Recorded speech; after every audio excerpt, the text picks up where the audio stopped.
আপনি দেখছেন নিত্য নিউজ। অজানা একটি মসজিদ, কিছুদিন আগেও যেটি ছিল লোকচক্ষুর আড়ালে। ঝোপঝাড়ে ঢাকা পরিত্যক্ত ঢিপি পরিষ্কার করতে গিয়ে বেরিয়ে আসে এক গম্বুজ বিশিষ্ট একটি মসজিদ। বগুড়ার গাবতলী উপজেলার বাইগুনি শাইরপাড়া এলাকায় অবস্থিত এই মসজিদটি প্রায় 400 বছরেরও পুরনো। 20 ইঞ্চি প্রস্থের পাতলা ইট ও সুরকি দ্বারা 18 ফুট উচ্চতা ও 16 ফুট দৈর্ঘ্যপ্রস্থ বিশিষ্ট মসজিদটি নির্মাণ করা হয়।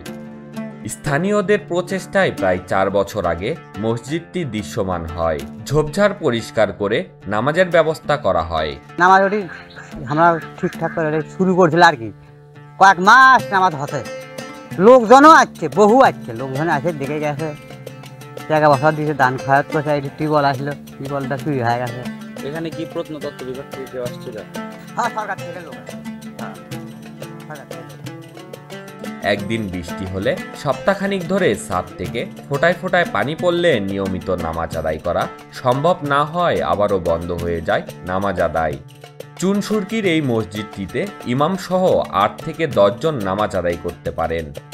মসজিদের ভিতরে ছোট একটি মেহরাব, দেয়ালের চারপাশে কিছু কারুকার্য সহ ওপরে গম্বুজের ইট ও দেয়াল এখনো চকচক করছে।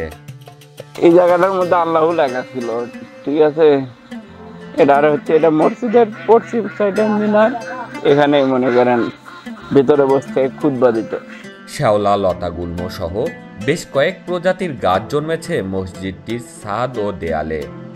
শতকের পর শতক অযত্নে অনাদরে থাকা মসজিদটিতে কিছুদিনের জন্য বাতি জ্বললেও আবারও ছোট বড় জংলি গাছে ঢেকে গেছে ঐতিহাসিক এই মসজিদ। স্থানীয়দের দাবি সংস্কার করে সংরক্ষণ করা হোক পুরনো এই স্থাপনাটি।